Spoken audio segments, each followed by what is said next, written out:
محمد وأشغلي الظالم بالظالمين اللهم صل على سيدنا محمد.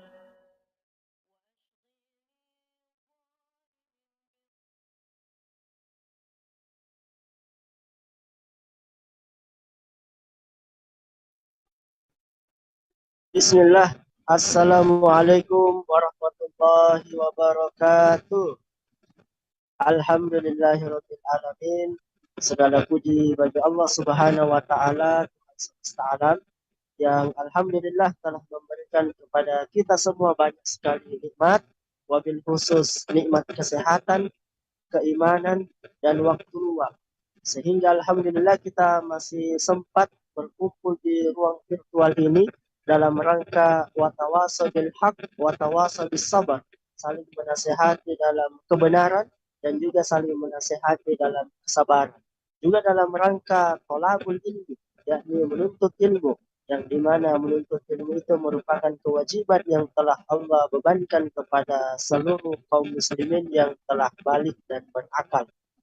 Dan juga alhamdulillah kita berkumpul dalam rangka dakwah, ya, mengajak manusia untuk senantiasa taat kepada Allah Subhanahu wa taala. Alhamdulillah pemirsa dakwah Sumsel yang semoga senantiasa dijaga dan dimuliakan oleh Allah Subhanahu wa taala, patut kiranya kita banyak-banyak bersyukur dan mengingat kepada Allah Subhanahu wa taala atas banyaknya nikmat yang kita rasakan selama ini. Oleh karenanya penting bagi kita untuk selalu mengingat dan bersyukur kepada Allah sebagaimana firman-Nya, "Fadhkuruni adzkurkum washkuruli wala takfurun." Dan itu ingatlah kamu kepadaku, saya aku akan ingat pula kepadamu, dan bersyukurlah kalian kepadaku dan janganlah kamu berikan kepada-Ku.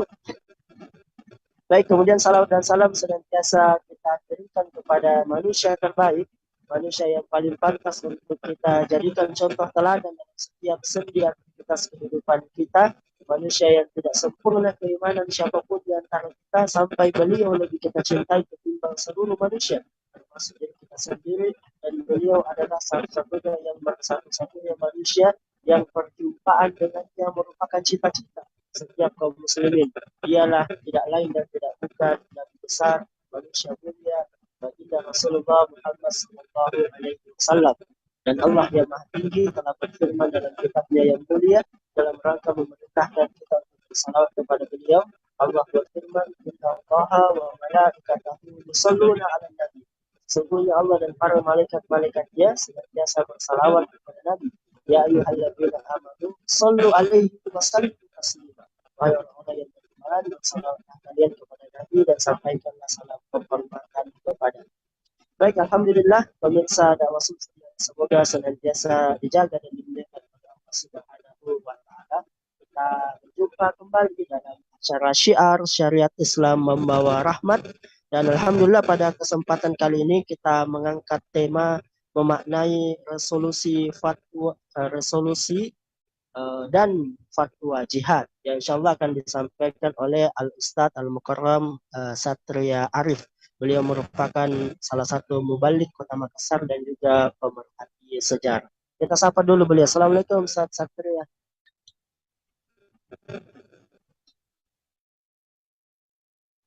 Assalamualaikum. Halo Ustadz Satria. Kayaknya suaranya belum. Oh ya, Masya Allah. Ini sudah kedengaran suara Ustadz. Tadi tidak ada suara. Bisa dicek suara kembali Ustadz? Ya, belum keluar.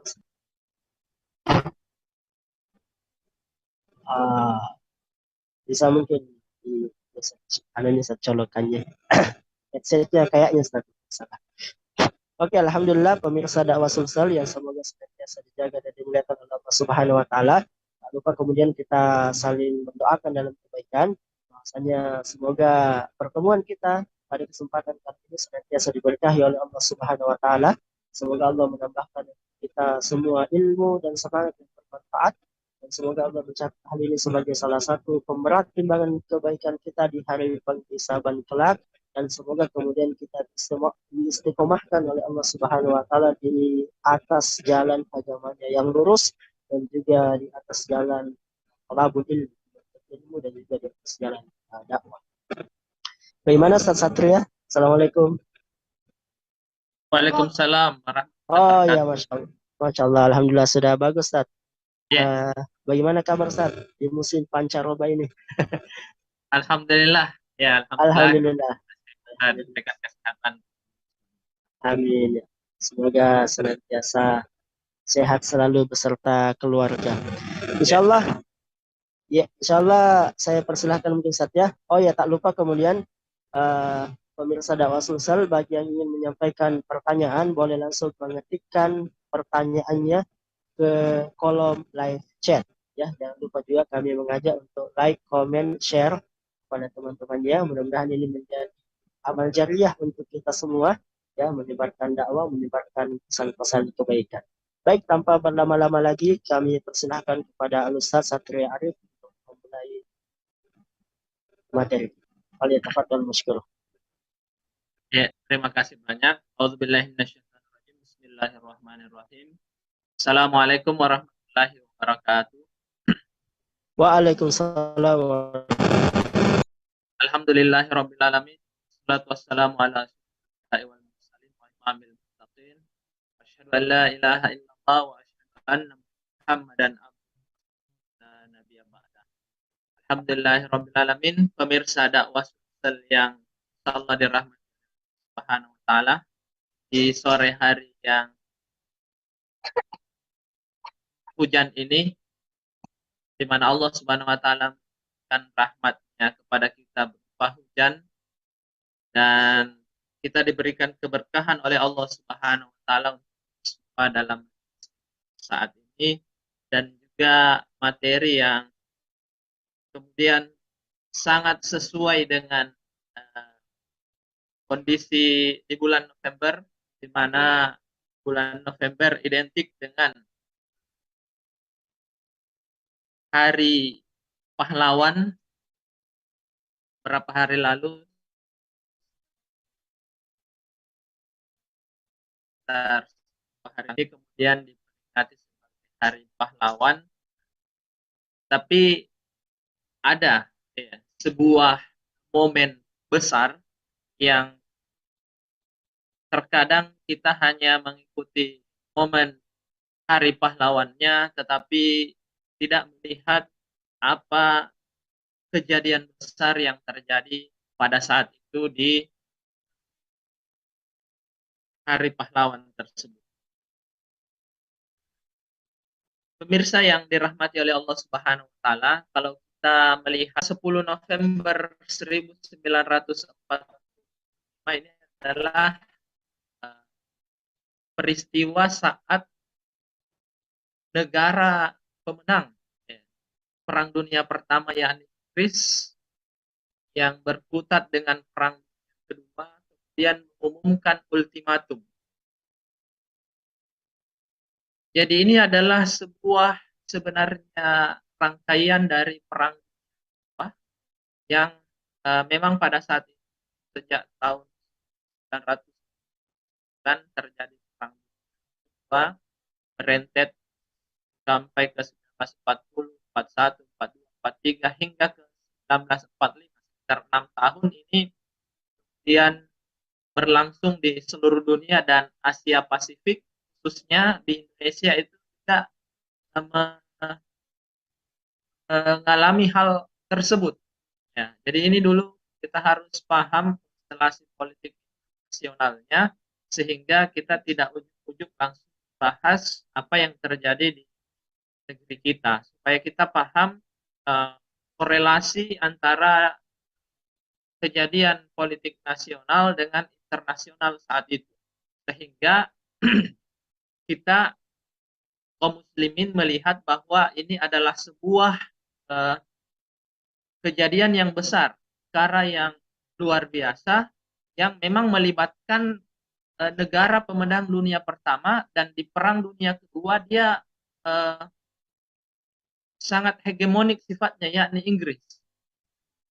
Jadi Inggris pada saat itu setelah kematian jenderal perangnya Allenby, kemudian mengultimatum Surabaya bahwa tanggal 10 November Surabaya harus kosong. Dan disitulah kaum muslimin dengan semangat jihad yang kemudian didahului. Jadi ada eh, kejadian pendahuluan sebenarnya. Kalau resolusi jihad ini atau Hari Pahlawan ini terjadi di 1945, kita mengetahui bahwa momen kemerdekaan negara Republik Indonesia itu terjadi di 17 Agustus 1945, sekitar 3 atau 4 bulan belakang sebelum 11 ini terjadi. Jadi suasana zaman pada saat itu sangat-sangat luar biasa, spirit perlawanan ya kaum muslimin, euforia yang terjadi terlebih lagi di mana pengumuman kemerdekaan kaum muslimin terjadi di bulan Ramadan. Nah, ini sangat memiliki korelasi positif di mana kaum muslimin saat itu memadamkan kemerdekaannya dan ada upaya Inggris untuk delegitimasi kemerdekaan itu. Ada upaya sehingga di bulan Oktober kaum muslimin tanggal 21 22 itu Nahdlatul Ulama kemudian mengumumkan sebuah resolusi dan fatwa jihad yang kemudian di tanggal 7-8 November itu di Yogyakarta ada kongres kaum muslimin saat itu ditempel lah ya, digunakanlah atau kemudian disahkanlah resolusi jihad di mana saat itu 60 juta kaum muslimin yang ada di Nusantara itu bersiap untuk melawan Belanda karena momentumnya itu terjadi di 7-8 November, sementara Belanda menyiapkan tanggal 10 November untuk menyerang habis-habisan Surabaya. Dan kaum muslimin merespon tentu dengan ruh atau spirit jihad. Spirit yang dimaknai dengan sangat kuat oleh kaum muslimin panggilannya. Bahkan Bung Tomo gunakan pekikan takbir Allahu Akbar untuk mengajak kaum muslimin melawan Inggris pada saat itu. Mana memang kaum muslimin diajak untuk berjihad melawan kaum kafir. Jadi terminologi jihad, terminologi kafir, ini adalah memang terminologi yang ditakuti oleh Barat muncul ke permukaan karena term atau frase inilah yang digunakan untuk mengajak kaum muslimin melawan para penjajah-penjajah Barat pada saat itu. Bahkan kaum muslimin dari seluruh wilayah Jawa bahkan sampai Cirebon itu datang ke Surabaya untuk mengadakan sebuah perlawanan. Jadi aksi 10 November sebenarnya ini adalah menjadi pemantik dan bahkan setelah itu di seluruh dunia melihat bahwa perlawanan yang dilakukan oleh kaum muslimin di Nusantara itu menjadi pemantik perlawanan, juga melakukan perlawanan yang sama terhadap jajahan negara. Oleh sebab itu maka memaknai resolusi dan fatwa jihad ini kemudian sangat penting untuk kita bawa dalam konteks kekinian. Kenapa? Karena ada upaya Barat untuk mendistorsi atau mengkerdilkan makna jihad ini. Jihad di mana kaum muslimin memiliki pengertian, memahami bahwa kalau Dr. Muhammad Khair Haikal dalam kitabnya beliau menjelaskan al-jihadul wa qitalul kufri li'ila'i kalimatillah, bahwa jihad itu adalah perang terhadap orang-orang kafir untuk li'ila'i kalimatillah, untuk meninggikan kalimat-kalimat Allah Subhanahu wa taala, yakni la ilaha illallah Muhammad Rasulullah. Sementara ada upaya Barat untuk hanya mencukupkan makna jihad ini karena mereka tidak bisa menghilangkan kata jihad dari pemikiran kaum muslimin, maka mereka hanya mencukupkan menggunakan kata jihad di makna lugawinya dengan makna bahasa ajuhdu yang bermakna bersungguh-sungguh saja. Nah, jadi ketika kita kemudian bersungguh-sungguh belajar itu adalah jihad. Ketika kita bersungguh-sungguh untuk bekerja untuk keluarga itu adalah jihad. Ini adalah pengkerdilan dari makna jihad yang sebenarnya yang sebagaimana dijelaskan tadi bahwa jihad itu adalah qitalul kufri. Bagaimana berperang menghadapi orang-orang kafir. Karena konsekuensi dari jihad itu adalah mati syahid di dalamnya. Ketika tidak memenuhi definisi terkait dengan memerangi orang kafir, maka kita tidak mati di perangan itu karena terkadang ada perang yang dilakukan oleh kaum muslimin bukan terhadap kafir. Contoh misalnya terhadap pemberontak yang juga sama muslim. Itu tidak, kalau meninggal di situ tidak pada pahala syahid, tapi tetap mengadakan perang terhadap para pemberontak. Jadi harus kepada orang kafir lah kita kufri baru dikatakan jihad itu menghasilkan sebuah kesyahidan. Dan selanjutnya bahwa jihad ini li'ila'i kalimatillah. Nanti meninggikan kalimat Allah Subhanahu wa taala baru kemudian itu dikatakan sebagai jihad karena ada terkadang peperangan yang dilakukan oleh kaum muslimin tidak dalam rangka li'ila'i kalimatillah, meninggikan kalimat Allah Subhanahu wa taala. Mungkin dia hanya melakukan perang untuk merampas harta musuh atau untuk oleh ghanimah, tetapi tidak dalam rangka i'la'i kalimatullah, itu tidak dikatakan sebagai jihad yang berkonsekuensi sebagai syahid. Jadi seperti inilah pemahaman yang dilakukan oleh kaum muslimin dan momen 10 November di Surabaya saat itu memang adalah momen jihad. Ya, karena para ulama, para kiai, pimpinan pondok pesantren pada saat itu tidak memiliki pemikiran lain selain bahasa jihad yang diungkapkan kepada masyarakat untuk menarik masyarakat pergi melawan Belanda. Bahkan pada saat itu masyarakat turun dengan peralatan seadanya, bambu runcing, kemudian arit, mungkin bahkan apa-apa besi-besi yang digunakan di rumah itu bawa semua, sekalipun tidak untuk berperang, yang mungkin alat pertanian atau alat rumah tangga.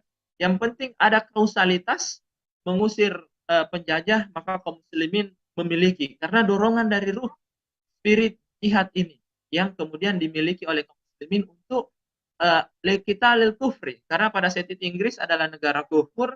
Nah, dan li'ila'i kalimatillah, meninggikan kalimat-kalimat Allah Subhanahu wa taala, sehingga kaum muslimin pada saat itu 60 juta di Indonesia memiliki spirit yang luar biasa.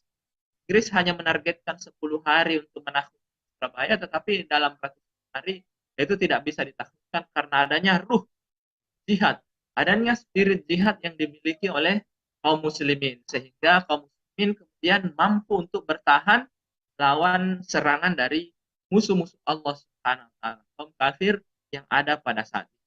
Dan terminologi jihad inilah yang kemudian ditakuti oleh musuh-musuh kaum muslimin hingga pada saat ini. Jadi ada upaya untuk kemudian mereduksi atau untuk meredupkan semangat jihad di dalam anak muda kaum muslimin, sehingga muncullah upaya untuk bagaimana secara pemikiran yang utama untuk mereduksi makna jihad ini. Salah satunya adalah melalui upaya moderasi beragama. Salah satu dari poin 4 poin komitmen dalam bermoderasi itu disebutkan poin yang ketiga, yakni komitmen terhadap anti kekerasan. Komitmen terhadap anti kekerasan yang dimaksud adalah itu tadi, bahwa jihad tidak boleh dimaknai sebagai al-qital lil kufri la'i kalimatillah. Jadi upaya moderasi ini memang bisa kita lacak di dalam sejarah dimulai sekitar tahun 70-an akhir, tahun 80 ada tulisan Iran yang mendeskripsikan bahwa radical Muslim and moderate Muslim itu adalah tulisan yang pertama kali kan adalah ada istilah moderate Muslim dan radikal Muslim, dan membagi Muslim jadi Muslim yang radikal dan Muslim yang moderat. Radikal adalah orang-orang kepada agamanya, anti jajahan, anti barat. Muslim adalah Muslim yang kemudian memiliki pemahaman yang bisa menerima nilai-nilai barat, dan pemahaman juga bisa diterima oleh nilai-nilai barat. Ini ada polarisasi, pengkotak-kotakan di tengah itu. Memang kalau kita lihat dalam timeline sejarah, itu setelah sosialisme meredup, kapitalisme itu kemudian tidak lagi memiliki ideologis kecuali Islam yang ada dalam peluk, tidak dianut, bingkai berperkara, sehingga kemudian mereka mulai menyerang pemikiran-pemikiran yang berpotensi untuk bangkitkan spirit kaum muslimin melawan kaum ya, salah satunya terkait dengan jihad, sehingga dipisah menjadi radikal Muslim dan moderat. Sekarang kita lihat upaya untuk moderasi agama dan menggunakan ayat-ayat tahdir bakar kadzalika ja'alna takun syuhada 'alan nas. Mereka menggunakan terminologi umatan wasatan untuk menunjukkan bahwa Muslim itu adalah orang atau pemikiran yang moderat. Padahal tidak tepat penggunaannya, karena menggunakan terminologi umatan wasatan dalam tafsir lain dijelaskan bahwa ini adalah gelaran kaum muslimin di hari kemudian, ketika umat manusia dikumpulkan di seluruh dunia, ya, dari awal dunia diciptakan sampai akhir kan, dan dikumpulkan di hari kemudian. Hari kemudian ini dikumpulkan, ditanyalah apakah umat-umat atau nabi-nabi terdahulu salah. Ditanyalah orang yang adil, dan siapakah orang yang adil? Ternyata kaum musliminlah yang orang adil di hari kemudian. Dan ditanyalah kaum muslimin, apakah Nabi Nuh lah? Kalau kaum muslimin katakan bahwa ya Nabi Nuh, seperti itu dipercaya. Karena syuhada, dia umatan wasatan, umatan yang kemudian karena di dunia beramar ma'ruf nahi munkar, maka di hari kemudian dia memiliki gelar sebagai umat yang dipercaya, umat yang menjadi saksi di hari kemudian terhadap umat-umat selain kaum muslimin. Inilah gelaran kita di akhirat, bukan gelaran kita di dunia.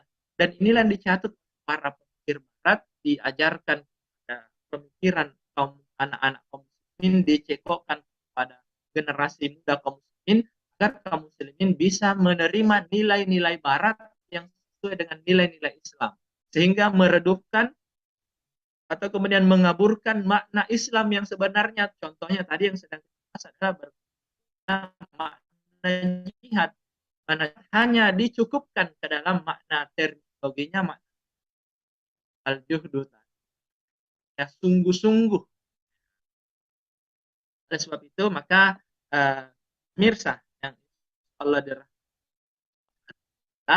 sebagai pengantar ini yang kami sampaikan, bagaimana memaknai resolusi dan fatwa jihad ketika kita kekinian. Itu mungkin sebagai pengantar untuk kita diskusikan.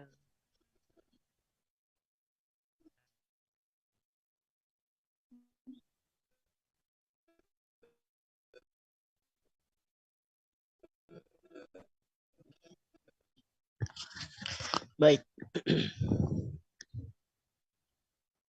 Ya, alhamdulillah, syukron Ustaz atas penjelasannya. Ya, Masya Allah, luar biasa ya. Kalau saya menyimak dari awal tadi, cukup merinding Ustaz mendengar cerita tentang sebelum kejadian 10 November tadi.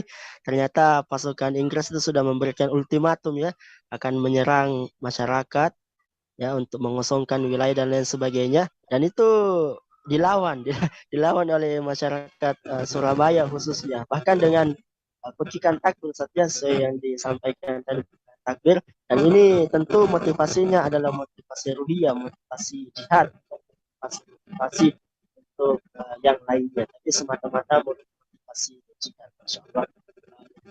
Baik pemirsa dakwah sekalian, semoga senantiasa dijaga dan dimuliakan oleh Allah Subhanahu wa taala. Kembali kami mengingatkan bahwasanya apabila ada pertanyaan atau hal-hal yang didiskusikan lebih lanjut, boleh langsung mengirimkan pertanyaan di kolom chat. Nanti insya Allah kami akan bacakan. Baik Ustaz, mungkin saya mulai dulu dengan pertanyaan. Ya, terkait masalah resolusi dan jihad ini. Begini Ustaz, kalau kita mengamati masyarakat itu ada beberapa atau segolongan kaum muslimin yang istilahnya takut membahas persoalan jihad. Takut sekali bahas masalah-masalah jihad, ya. Karena diidentikan bahwasanya jihad itu adalah kekerasan. Sementara Islam itu cinta damai. Bahkan mereka mengatakan tidak relevan lagi untuk bahas jihad itu di zaman sekarang, karena sekarang kan sudah tidak ada kekerasan dan sebagainya. Bagaimana tanggapan Ustaz terkait masalah itu tadi? Itu yang pertama Ustaz. Yang kedua saya ingin juga tanyakan bahwasanya bagaimana tanggapan Ustaz terkait ada orang yang mengatakan bahwasanya membunuh diri itu bagian daripada jihad. Membunuh orang kafir bagian dari jihad. Ya. Bisa dipahami ke Sade? Ya, pada. Jazakumullah. Nah, ya memang untuk kasus yang pertama ini kita melihat dari perspektif berhasilnya Barat untuk mengfiltrasikan pemikiran-pemikiran Barat sehingga kaum muslimin memiliki rasa takut untuk menyampaikan pemikiran Islam yang orisinal atau yang benar. Ya, padahal Allah Subhanahu wa taala menjelaskan kita qulil haqqu walau kana murran. Katakanlah yang benar sekalipun kebenaran itu pahit. Ya. Jadi kalau pemikir-pemikir Barat yang mengekokan pemikiran terkait dengan reduksi definisi jihad kepada kaum muslimin, maka yang kita lakukan adalah berikan definisi yang benar di tengah definisi yang diberikan oleh Barat kepada anak muda kaum muslimin. Bahwa memang jihad itu adalah al-qital kufri li'ilai kalimatillah. Bahwa berperang melawan kafir terhadap untuk meninggikan kalimat Allah Subhanahu wa taala. Kalau dikatakan bahwa jihad sudah tidak lagi sesuai dengan konteks kekinian, ya memang di Nusantara, tetapi di Timur Tengah, di belahan dunia yang lain, di mana kaum muslimin memperoleh serangan dari musuh-musuh Allah Subhanahu wa taala ketika mereka tidak memiliki spirit jihad, tidak memiliki spirit untuk melawan, ini tentu akan menjadi penyesalan bagi mereka.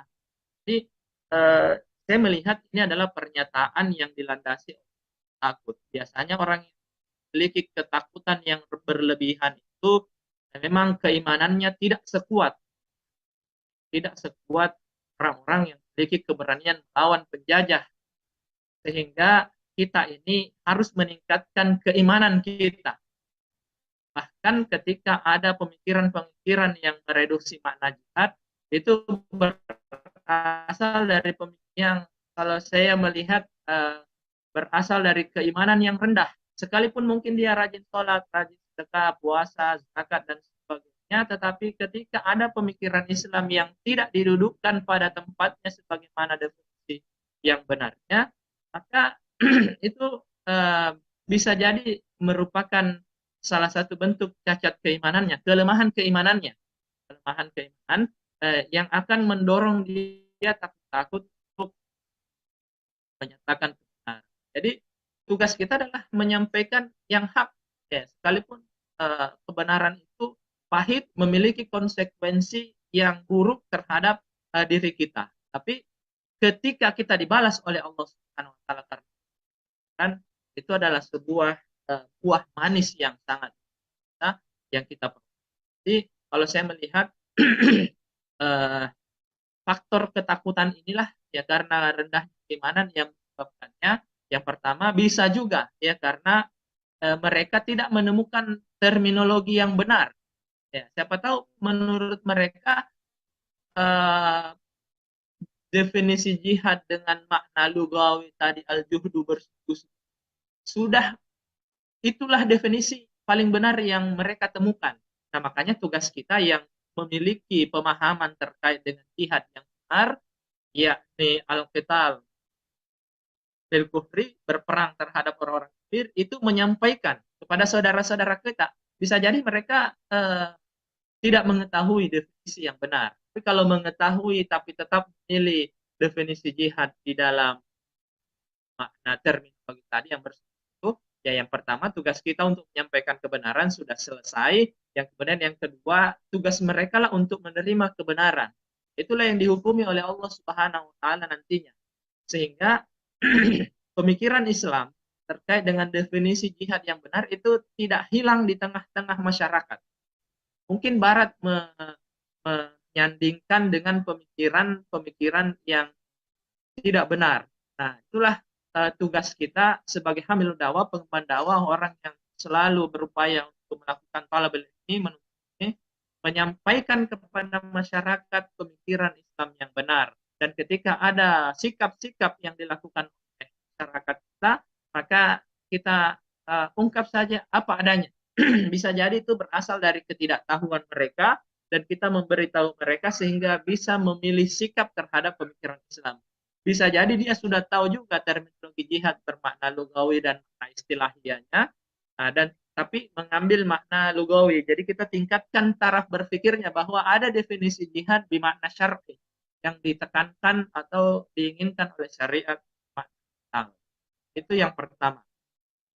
Kemudian pemirsa yang dirahmati oleh Allah Subhanahu wa taala, bagaimana dengan aktivitas bom bunuh diri yang biasa dilakukan? Nah, itu kita lihat di definisi atau terminologi yang kedua. Tadi kalau li'ila'i kalimatillah masuk ke dalam tataran itu, ya itu insya Allah yang melakukannya akan memperoleh pahala syahid. Ya, tapi kalau kita lihat konteks sekarang ini banyak yang melakukan upaya membunuh diri tapi tidak dalam rangka kalimat Allah, bahkan cenderung untuk berada dalam konspirasi. Nah, ini kita lihat tidak masuk ke dalam terminologi yang dimaksud sehingga dia memperoleh syahid. Bahkan bisa sampai pada tataran hanya atau tidak bertujuan untuk i'la'i kalimatil. Kan biasanya oleh emosional semata kuat.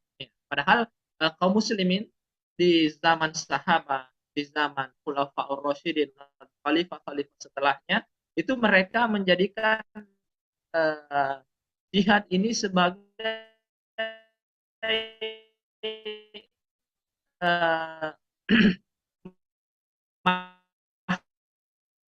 kotalahnya kaum muslimin, rihlahnya kaum muslimin untuk berangkat ke perbatasan negara untuk menjaga perbatasan negara untuk berperang dengan musuh-musuh Allah Subhanahu wa taala. Bahkan kita lihat bagaimana sahabat rela untuk dimakamkan di bawah benteng Konstantinopel agar dia tahu saat kaum muslimin menaklukkan, dia bisa mendengarkan deru kaki kuda para mujahid yang menaklukkan benteng.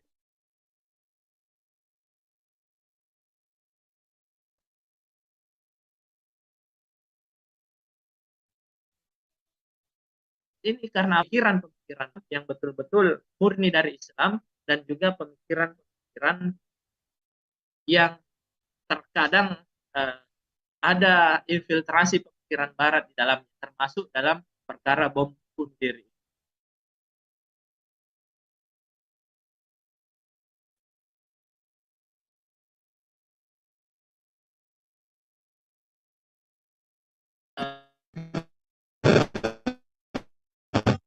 Selanjutnya mungkin Ustaz, ini sebagaimana ketika kita mempelajari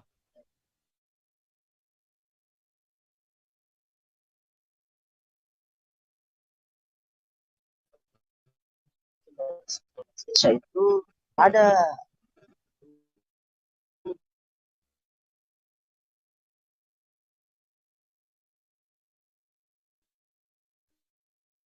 hal-hal berbeda, istilahnya mencapai sesuatu yang sifatnya ruhi dan sifatnya. Contoh saja misalnya ada, saya lupa, pernah sekilas saya baca bahwasanya salah seorang pahlawan itu, dia melakukan perlawanan kepada Belanda karena tanahnya diserobot. Ya, jadi alasan kuat mereka untuk kemudian melakukan perlawanan kepada Belanda adalah alasan-alasan yang sifatnya material atau nasionalisme dan sebagainya. Nah, apakah memang seperti itu? Saya tahu sedangkan disampaikan pada tanggal 10 November itu semangatnya adalah semangat Ruhiyah. Namun semangat Ruhiyah itu jarang kemudian disampaikan di sekolah-sekolah formal. Sekolah belajar sejarah kan itu semangatnya dalam rangka nasionalisme dan lain sebagainya. Bagaimana saat menanggapi cara yang seperti itu? Ya,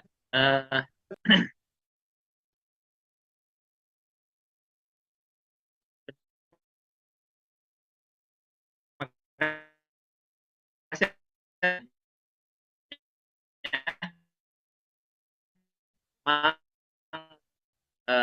saya memakannya seperti orang yang dorong mobil mogok. Ya, pernah lihat mobil mogok, ketika didorong mobilnya sudah bunyi, yang mendorong itu akhirnya ditinggalkan. Ya. Saat mereka kemudian berjuang peroleh kemerdekaan, korbankan harta, nyawa, bahkan jiwa raganya untuk peroleh kemerdekaan, setelah merdeka ya kaum muslimin seperti pendorong mobil tadi ditinggalkan begitu saja. Ada orang yang jadi pemenang dalam sejarah itu, dan itulah yang terjadi. Tetapi sejarah itu tidak, dan kebenaran tidak akan pernah disembunyikan. Masih banyak kisah-kisah, cerita-cerita dari yang kemudian hingga pada saat ini mentautkan ya, proses kemerdekaan Indonesia dengan spirit Ruhiyah itu sebenarnya sangat luar biasa. Satu bukti saja yang paling mudah adalah di mana masa kemerdekaan itu dilaksanakan di bulan Ramadan. Itu saja yang kita ambil momen paling mudahnya, paling sederhananya.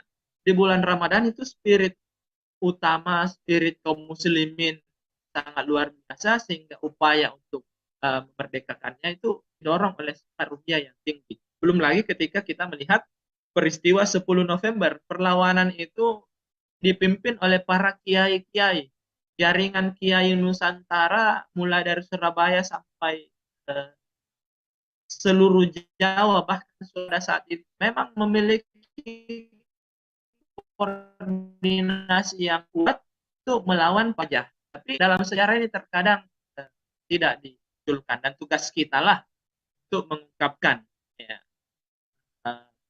sejarah seperti ini, bahwa kaum muslimin justru sangat berperan penting ya, terhadap proses yang terjadi di Republik ini. Dan belakangan kaum muslimin berupaya untuk dikriminalisasi, berupaya untuk demonstrisasi terhadap orang-orang yang memperoleh ya hasil, memperoleh buah dari perjuangan yang dilakukan oleh kaum muslim. Oleh sebab itu maka kaum muslimin itu harus memiliki spirit yang sama pada saat ini, ya, di mana saat ini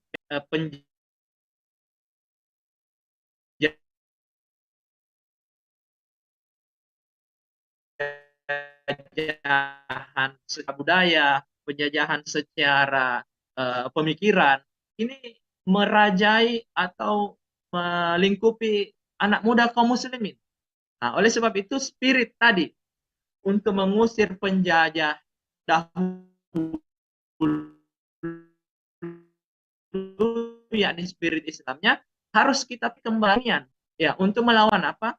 Lawan penjajahan, hegemoni pemikiran, hegemoni budaya, sosial yang digelontorkan oleh Barat, sehingga spirit Islam ini bisa dipakai untuk mengkanter pemikiran-pemikiran di luar Islam. Ya, upaya moderasi yang dilakukan oleh Barat terhadap anak muda kaum muslimin itu harus dikanter dengan pemikiran Islam yang benar, pemikiran Islam yang syar'i, pemikiran Islam yang mabda'i, pemikiran Islam yang ideologis, yang bersih, jernih, jauh dari pemikiran-pemikiran. Untuk apa? Untuk yang pertama, meluruskan kesalahan-kesalahan pemikiran Barat yang ada di tengah-tengah anak muda kaum muslimin. Yang pertama itu. Contoh tadi masalah jihad. Kita meluruskan bahwa jihad itu tidak bermakna lugawi saja, tapi ada makna istilahiyah. Nah, dan yang kedua adalah memberikan pemikiran yang benar terhadap kaum muslimin. Bahwa seperti ini Islam menyelesaikan problematika di bidang hukum, problematika di bidang ekonomi, problematika di bidang pendidikan, sosial, budaya, pertahanan, keamanan. Itu adalah tugas berat kita. Ya, tetapi spiritnya sama. Spirit memperjuangkan kemerdekaan dengan Islam, spirit untuk kemudian mengusir penjajahan pemikiran saat ini dengan Islam. Karena dengan Islamlah satu-satunya yang bisa untuk mereka tidak merasakan bahwa kita ini sedang sakit. Maka definisikan bahwa seperti ini sakit Anda. Bahwa kapitalisme, sekularisme, demokrasi saat ini memberikan sakit kepada Anda, tapi Anda tidak merasakan. Dan inilah obatnya. Ada Islam yang kemudian mampu menyelesaikan problematika di bidang ekonomi, krisis ekonomi yang terjadi saat ini di Eropa, di Timur Tengah, bahkan menjalar sampai kita ini. Bahkan Eropa mencapai triple krisis, krisis ekonomi, krisis energi, dan krisis militer yang terjadi di sana, itu akan berdampak kepada kita. Dan tugas kita untuk mendeskripsikan, menjelaskan kepada mereka, begini cara Islam menyelesaikan problematika yang ada.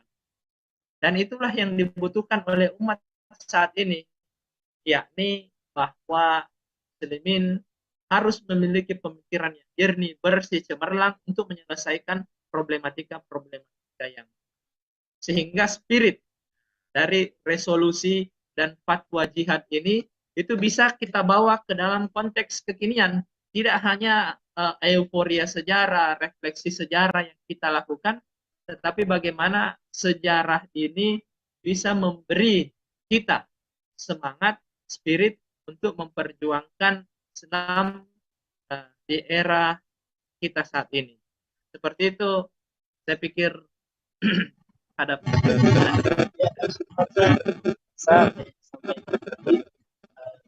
kembali pemirsa dakwah Sulsel yang semoga senantiasa dijaga dan dimuliakan oleh Allah Subhanahu wa taala. Kami memberikan kesempatan kepada para pemirsa di mana saja berada untuk kemudian mengajukan pertanyaannya. Silahkan diketik langsung di kolom live chat. Ya, baik. Baik, sempat tadi juga saya mendengar disinggung tentang moderasi beragama. Moderasi beragama itu merupakan yang disampaikan tadi salah satu cara lain, metode lain serangan dari kaum kafir penjajah untuk melemahkan kaum muslimin. Nah, pertanyaan Ustaz, bagaimana kemudian langkah-langkah apa kira-kira yang bisa kita lakukan, kaum muslimin lakukan untuk kemudian menangkal moderasi beragama ini, bahkan menjaga keturunan kita, anak-anak kita, pemuda-pemuda kita dari istilahnya racun-racun moderasi ini. Karena kalau kita perhatikan moderasi ini kan masif sekali, kita lihat tertata dengan sangat baik penyebarannya, masif, terstruktur dan sistematis. Dan bagaimana kemudian menghadapi hal-hal yang seperti itu? Ya, di era modern, era 4.0 menuju 5.0 saat ini, memang perang pemikiran sangat terdukung oleh kemajuan sosial media. Nah, memasuki era sosial media saat ini, Barat atau musuh-musuh Islam tahu betul titik masuk ya untuk menjajakan pemikirannya lewat apa. Ya, sosial media melalui gadget ini adalah cara paling ampuh untuk merubah cara berpikir atau kemudian mindset anak-anak muda kaum muslimin. Generasi kita yang lahir 90-an, 2000-an saat ini itu memang ketergantungannya terhadap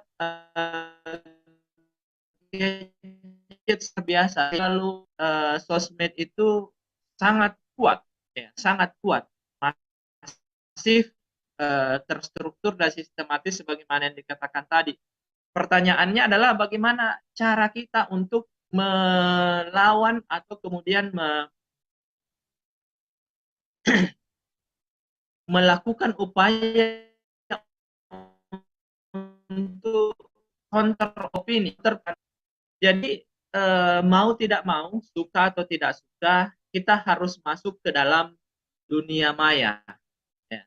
Karena dunia maya ini memang merupakan perantara antara dunia nyata dan dunia yang terbentuk saat ini, yakni dunia maya. Sosial media itu menjadi perantara. Bahkan kita saat ini pun juga sebenarnya sedang menikmati dunia maya melalui Zoom dan YouTube ini. Nah, kita bisa berdakwah. Nah, jadi kita harus masuk ke dalam ranah yang mereka masuk ke dalamnya, sembari menjelaskan pemikiran-pemikiran Islam terkait dengan kelemahan, kekurangan, atau kerusakan dari upaya Barat memoderasi pemikiran kaum muslimin. Mereka sudah tidak lagi melontarkan pasukan, tidak lagi melakukan perang secara fisik pada kaum muslimin. Dan kita rasakan di saat problematikanya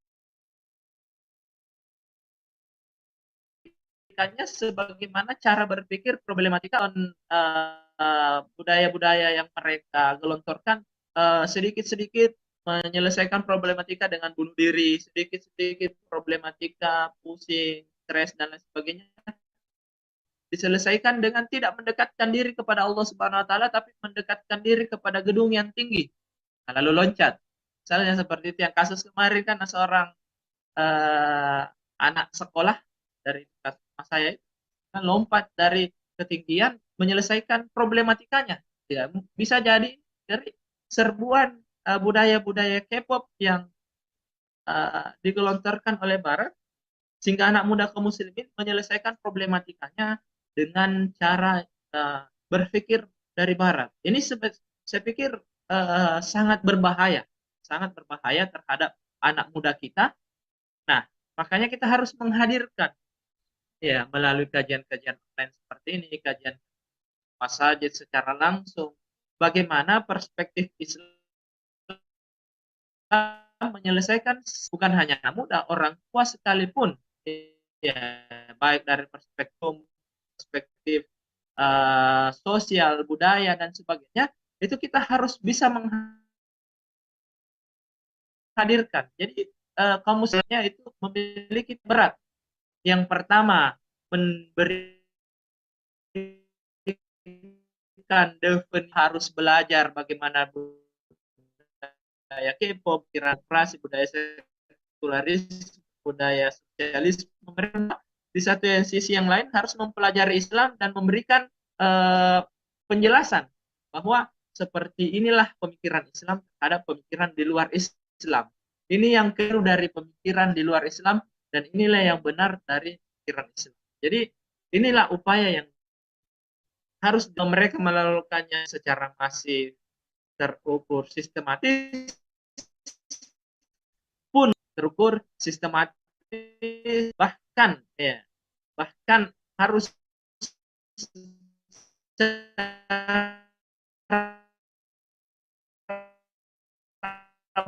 berjamaah.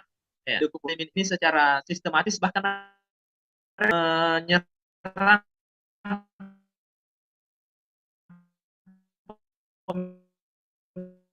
pemikiran kaum muslimin, kita cenderung pemikiran Barat. Oleh sebab itu maka kita harus ada upaya terstruktur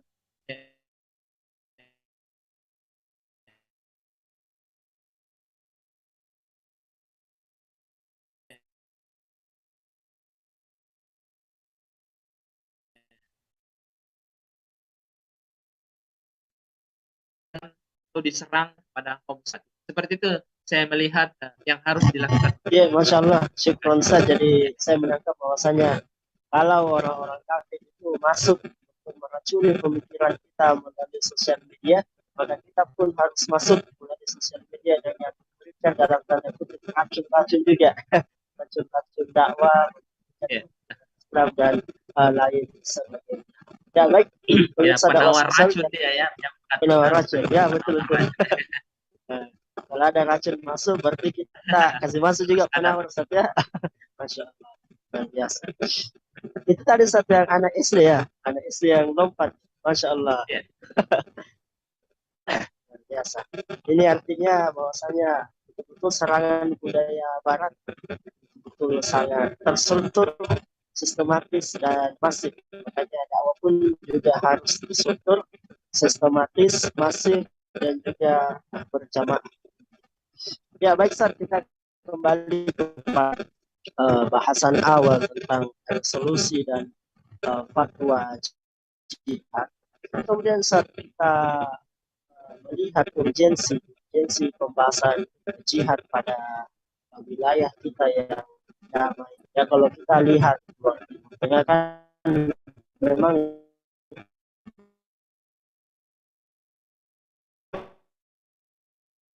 itu dalam rangka praktek wabil khusus jihad dalam artian syar'i, makna syar'i apa sebenarnya dengan urgensi pembahasan jihad sesuai makna syar'i pada wilayah yang tenang-tenang saja seperti wilayah Indonesia saja. Yang kedua, pada era 4.0 saat ini kita mengenal ada namanya influencer. Influencer itu seseorang yang memiliki followers yang banyak di sosial media. Cuma influencer ini pada faktanya terbagi menjadi dua garis besar. Saya melihat ada ya influencer kebaikan, ada influencer kemaksiatan. Influencer kemaksiatan. Nah, sementara influencer moderasi itu apakah bisa kita kategorikan bahwasanya influencer atau orang-orang yang men-share atau men-syiarkan moderasi itu adalah influencer kemaksiatan. Dan juga biasanya kita lihat yang influencer tentang moderasi yang men-share tentang moderasi ini itu berasal dari KTP Islam sendiri. Apakah bagaimana menyikapi saudara seperti itu? ya, terima kasih. Saya loncat ke poin yang kedua.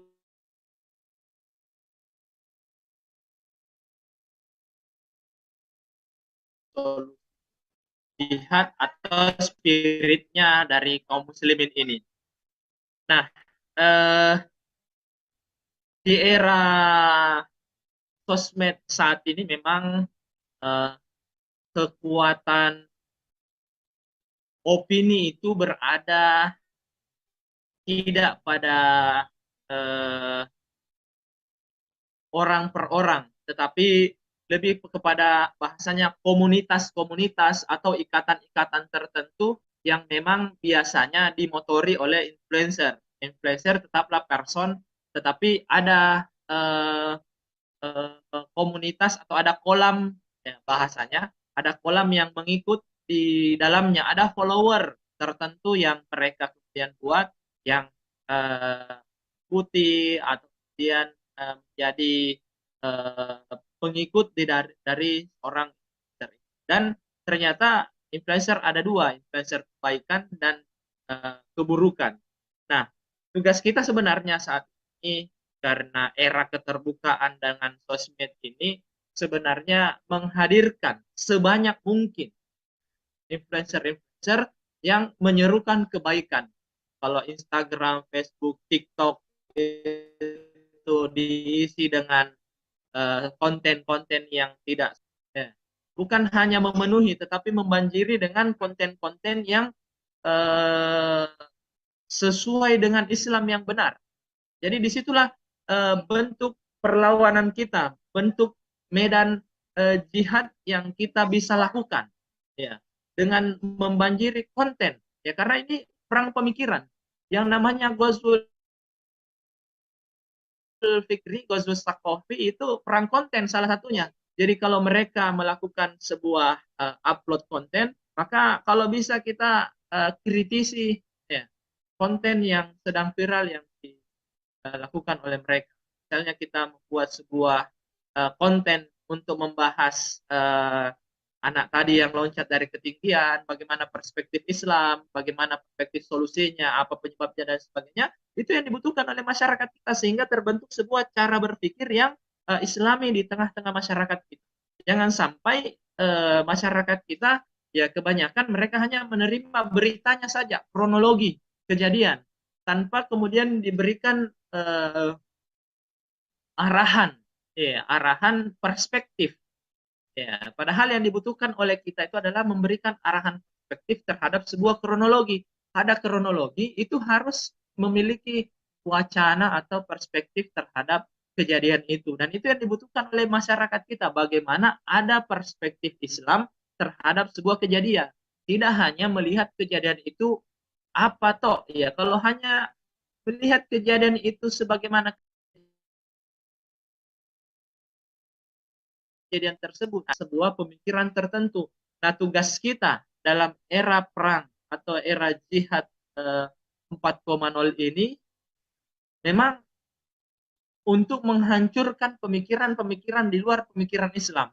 Sebelum nanti memang ketika Al-Qital ini betul-betul kita laksanakan secara masif. Kalau kembali ke pertanyaan pertama, sejauh mana urgensi jihad yang kita lakukan, ya kita kalau menaklukkan pemikiran-pemikiran kufur itu adalah bentuk jihad kita untuk menyelesaikan problematika pemikiran umat.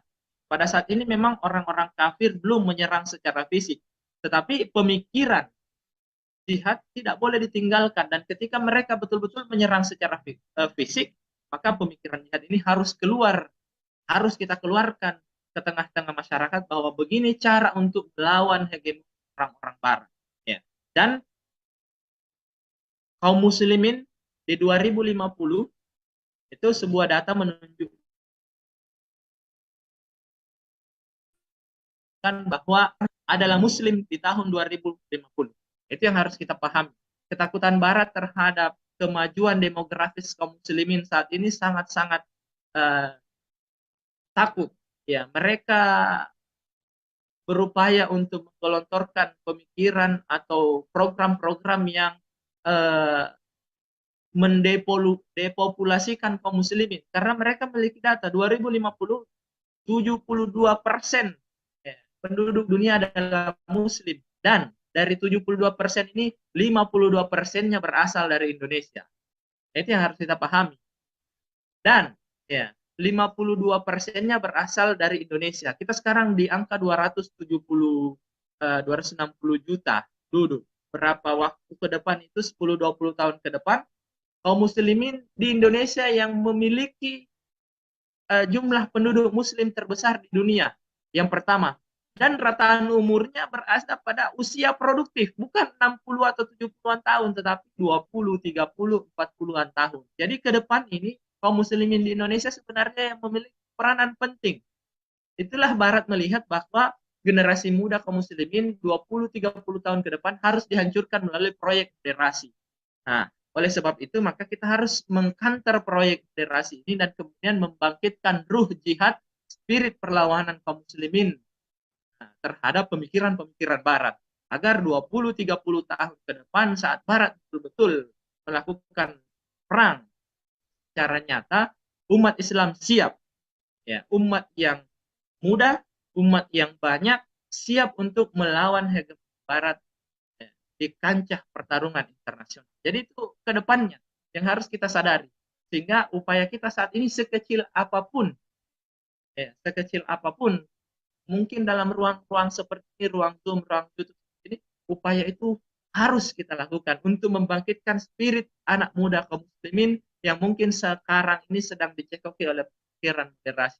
Ya, upaya yang kita lakukan untuk melawan hegemoni pemikiran moderasi, pemikiran sekularisme. Kaitkan dengan pertanyaan pertama, itu sangat punya urgensitas saat ini. sehingga spirit jihad, semangat jihad, spirit perlawanan kaum muslimin tidak hilang di benak mereka dan ada di hati-hati mereka. Ya, saat mereka dipanggil untuk menggunakan spirit ini 10 atau 20 tahun ke depan, itu tidak ada masalah lagi. Mereka akan berbondong-bondong untuk menyambut seruan jihad yang dikumandangkan oleh khalifah yang melawan hegemoni barat. Itu mungkin. Baik, syukron Ustaz atas jawabannya, saya kira luar biasa. Bahkan kita tadi dapat data-data tambahan Ustaz ya. Ternyata 2050 itu luar biasa. Kaum muslimin sudah menguasai dunia. Ya, saya kira ini data yang sejalan kalau kita melihat fakta problematika yang dialami oleh negara-negara barat yang maju itu, kan mereka mengalami yang namanya resesi seks, ya, atau kebanyakan dari kaum muda mereka tidak ada yang mau berkeluarga, ya, hanya mau istilahnya melakukan seks bebas tanpa mau memiliki anak. Bahkan berkembang di kalangan mereka itu istilah child free atau bebas dari anak-anak, tidak mau punya anak, ya, sehingga wajar saja kalau kedepannya populasi mereka akan menurun deras. Sementara kita, masya Allah, luar biasa, produktivitasnya tinggi dan lain sebagainya. Ya, baik, syukran Ustaz atas penyampaiannya. Terakhir mungkin Ustaz sebagai closing statement. Ya, sebagai closing statement bahwa jihad ini terminologinya jelas di dalam Islam, yakni al-qital lillahi kalimatullah, dan semangatnya tidak boleh hilang sekalipun saat ini mungkin di negeri kita Indonesia tidak mengalami perang fisik, tapi ada perang pemikiran. Spirit jihad untuk melawan perang pemikiran itu harus tetap ada di benak kaum muslimin dengan membanjiri kaum muslimin saat ini dengan pemikiran-pemikiran Islam. Tidak hanya memenuhi tapi membanjiri dengan pemikiran Islam sehingga masyarakat kita tidak fobia, tidak takut, tidak memiliki rasa enggan, ya, segan terhadap pemikiran Islam terutama di bidang jihad, karena jihad inilah terminologi yang bisa untuk porak-porandakan peradaban barat, pemikiran maupun peradaban barat itu bisa diporak-porandakan dengan salah satunya kunci atau memahami terminologi jihad secara benar dan secara syar'i. Dan barat berupaya untuk mendistorsi, mereduksi, kemudian berupaya untuk membuat kaum muslimin kabur, ya, dengan definisi yang benar, sehingga kaum muslimin dicekoki hanya dengan definisi terminologis dari jihad, yakni al-juhdu atau bersungguh-sungguh, kemudian tinggalkan definisi yang benar, yakni al-qital. Sehingga tugas kita adalah menyampaikan pada kaum muslimin saat ini, anak muda kaum muslimin, bahwa seruan jihad, resolusi jihad yang telah dikumandangkan oleh pendahulu kita itu harus memiliki spirit di dalam kehidupan modern kita saat ini untuk melawan pemikiran-pemikiran barat yang unik dan hancurkan pemikiran-pemikiran asal dari barat yang di luar dari pemikiran. Lebih dan kurangnya, Assalamualaikum warahmatullahi wabarakatuh. Waalaikumsalam warahmatullahi wabarakatuh. Alhamdulillah, kami ucapkan syukron jazakumullahu khairan katsiran kepada Al-Ustaz Satria Arif yang alhamdulillah telah menyempatkan waktunya untuk berbagi kepada kita semua pada kesempatan sore yang berbahagia ini.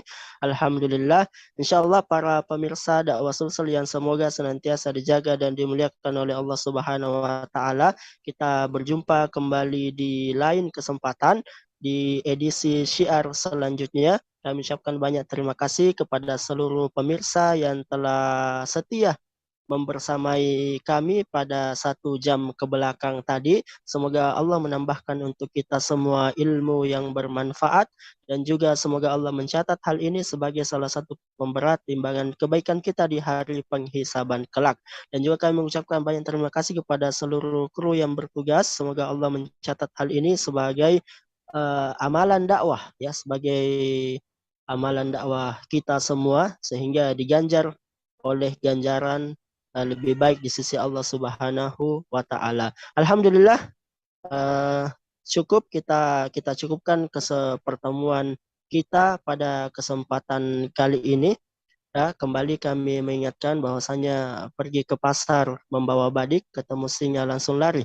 Belajarlah Islam dengan baik agar selamat di kemudian hari. Dan juga main dadu saat malam, besoknya pergi Bekasi. Jihad adalah ajaran Islam, maka haram untuk dimonsternisasi. Baik, Alhamdulillah kita tutup perjumpaan kita pada kesempatan kali ini dengan memohon ampun kepada Allah Subhanahu wa Ta'ala, banyak-banyak beristighfar kepadanya atas segala dosa dan kesalahan yang telah kita perbuat dan juga atas ketidakmaksimalan kita dalam melaksanakan kewajiban-kewajibannya. Astagfirullah, astagfirullah, astagfirullah. Kemudian kita tutup dengan doa kafaratul majelis. Subhanakallahumma wa bihamdik asyhadu an la ilaha illa anta astaghfiruka wa atubu ilaik. Wassalamualaikum warahmatullahi wabarakatuh.